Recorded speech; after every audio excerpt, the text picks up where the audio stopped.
Сәлем достар, қалдарыңыз қалай? Біз қуаныш екеуміз біраз ауырып қалып едік. Сол үйде жатқан архив видеоларды қарап. Ауырып үйде жатқан қандай жаман, әсіресе баланың ауырғаны, ой қандай жаман, түні бойы жылап ұйықтамай. В общем, бұл алдында түсірілген видео ғой. Қуаныш екеуміз естіп ойнап, видеоға түсіп отырған кезде үйге қонақтар келетін болып қалдым. Дариялар мен аңсарлар. Аңсар келеді деп қуанып екеуміз естіп мәз болып отырған кезіміз ғой, бір-біріміздің бетімізден сүйе қоямыз, еркелетіп істіп.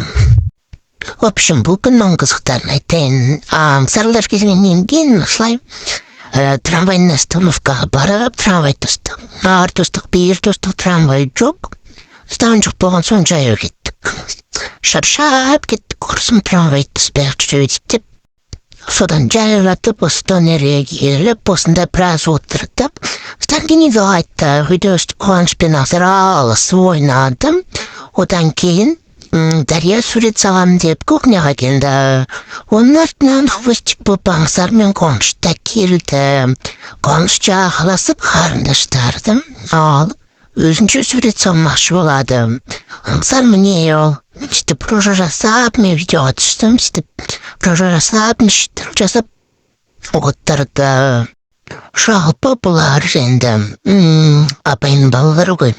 Бір-біріне бөле болып келеді. Бөлем үшін өлем деген бір сөз бар ғой. Сол секілді бір-біріне қамқор болып өсейік деп ойлаймын.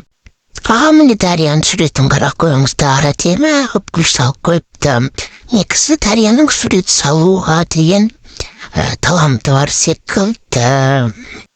Назында Дарияның бір сурет үйірмесіне берем деген ойы бар. Негізі сол берсе жақсы болар еді деп қоямыз. Соны істіп аңсар су іштім, мен істіп басымды істіп шашым бітшіп тоқып жөнді қойдым. Не қуаныштан не отыр, мына Дарияның салған гүлі, соны боя деп бер қойдық. Осы мен қуанышымда қандай өнер болады екен деп ойла қоям. Негізі бұл төгіліске қиын күшті. Төгілісетін бірдеңке жасайым екен, спортсмен болам екен деп ойла қоям. Енді сурет салу деген бұл қуаныштық емес па, бірақ өзім сурет салғанды жақсы көретінмін кішкентай кезімде. Ал сіздің балаларыңызда қандай өнер бар?